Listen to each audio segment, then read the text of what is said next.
Boston's population is growing and changing thanks in part to an abundance of skilled jobs and a workforce with a high percentage of millennials. But many would agree the city can do better, especially when it comes to making the opportunities more inclusive.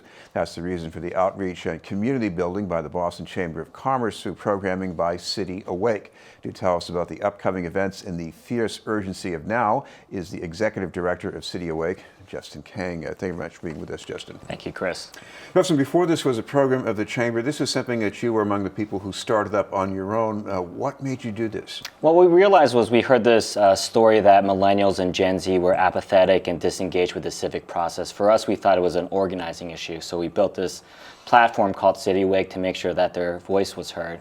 A few years ago, I met Jim Rooney, the CEO of the Chamber, and we connected and we decided that working together, we could advance change here in Boston more effectively. Well, what kind of changes do people, at least in your age group, want to see in Boston? We actually did a report with the Boston Foundation a few years ago, and we prioritized two things. One is a housing affordability, and I think that's something that many people are aware of. The second was statistically surprising for us that it came up in the report was millennials of color, particularly Black and Latinx millennials, saw Boston very differently and didn't see themselves as part of the bright economic future. So we took that data point and tried to learn from it, and that's sort of how Fierce Urgency of Now started. Well, we sometimes find Boston unfavorably compared with, let's say, Atlanta, Georgia. Atlanta, supposedly, you have this great pipeline to opportunity and leadership. So how does Boston get closer to that? You know, for us, it's about creating a culture of belonging, and that starts in making sure that all of Boston is seen as a place that is welcoming to all people of color, but particularly also from a generational lens. For us, we think that that's most exciting with the Chamber is that this isn't just an issue of social justice, which it very much is, but it's also an issue of business practicality. Millennials and Gen Z are more racially diverse every year, in terms of, even in Boston, 43% of millennials are racial minorities. So the question becomes, from a workforce perspective, how do we change Boston's reputation and also its reality so that young people of color want to stay and build their careers here? I imagine one challenge is making the workforces themselves or the workplaces more inclusive, because you have some industries here that are flourishing and they're not really well known for being inclusive across the board. That's a great point, and people are very well intentioned. I'll say that with sort of the Chamber and the corporate community, and I think it's a learning process. But what we learned is that young professionals of color are 3 times more likely to leave their corporate jobs than their white counterparts. And I don't think anyone would say that's based on talent or skill set or competency, but it's about feeling that they are part of the culture and that they don't need to change up their own personalities to fit into what the dominant culture is within that business culture. So we've seen a lot of great progress, and even one of our members, PwC, will be hosting an event on blind spots during the festival. So that's a conversation I think a lot of people are having now.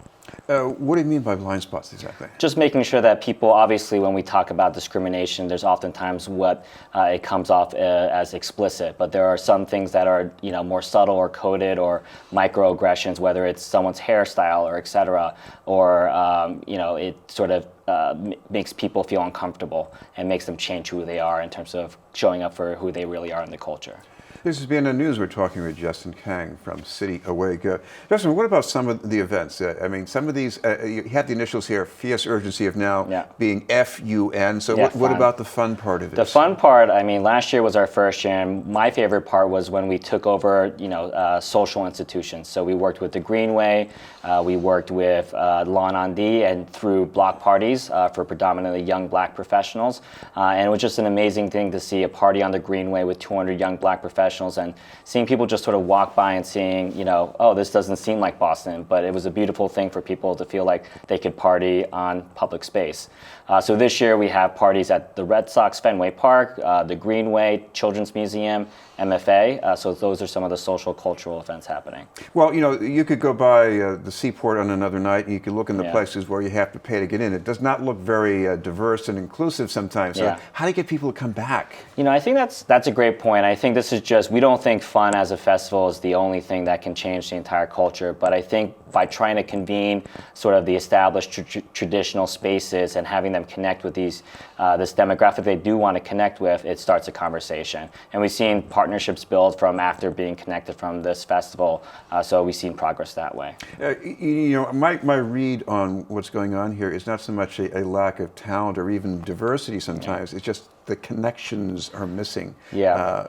What do you do after this event? What keeps them going? I think for us is that we ourselves are just the facilitator of this conversation. So we need to challenge both our businesses and established institutions to take a leadership role. And what we've seen with the MFA and them trying to take some action in terms of some incidents there, and even with Fenway Park, I think everyone's acknowledging that it's not just simply gaining people into the door, but having them come back over and over again. Of course, another reason for getting people to connect and be inclusive is that that's going to be how you're going to make money in the future. And I guess that's the message from Tristan Walker. Absolutely, that's a great point. For us, it's about the consumer landscape is shifting, and Tristan Walker is the founder of the Walker Company, which created a men's grooming product geared towards black men called Bevel. And he saw something that most entrepreneurs didn't, which was that there was this underserved market for black men around grooming products. He started it, he was successful, and then P&G, Procter & Gamble, one of the biggest consumer goods companies in the world, bought them. So we're very excited that we're partnering with P&G and Gillette to have Tristan fly out from Atlanta to Boston to share his story and talk about how Boston can improve its standing. Well, I imagine one thing that a lot of millennials would like to prove is the housing market. Yeah. You can't stay here if you can't afford it. So is this something that your group is looking at too? Yeah, so the great thing about one of the partnerships that, why having City Awake as part of the chamber is that we have an amazing government affairs policy shop. So for them, versus Fierce Urgency Now, which is focused on raising awareness, I think we can all agree housing is an issue, especially when it comes all across the board and also to sort of a younger workforce. So we have a great policy team working on legislative advocacy ways to make that more happen, more affordable for young people. I have to come back to your own personal story because you are part of that risk group that is more likely to bail out of Boston after a year. And what made you stay? Boston, I think, for us, it's a city, the perfect size for me, and what I love about it is that it's not singularly defined by one sector, one issue. Not to insult San Francisco with their technology community, or LA with entertainment, or New York with like finance or media, but for Boston, there's just so many smart, great people across, all in different industries, from hospitals to even like we're the sneaker capital of the world. So I really appreciate that there is a diversity of interest in this city.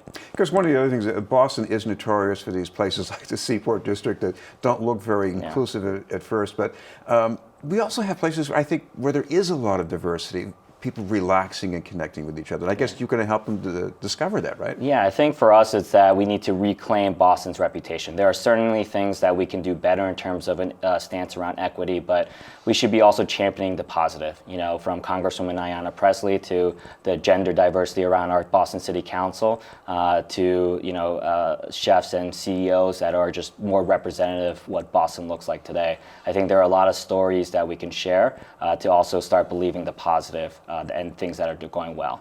Should mention the dates are, was it September 4th through 8th? Yep, correct. And if people want some more details on what's happening and when exactly? All they need to do is cityawake.org/fun. Justin Kang from City Awake. Thank you very much.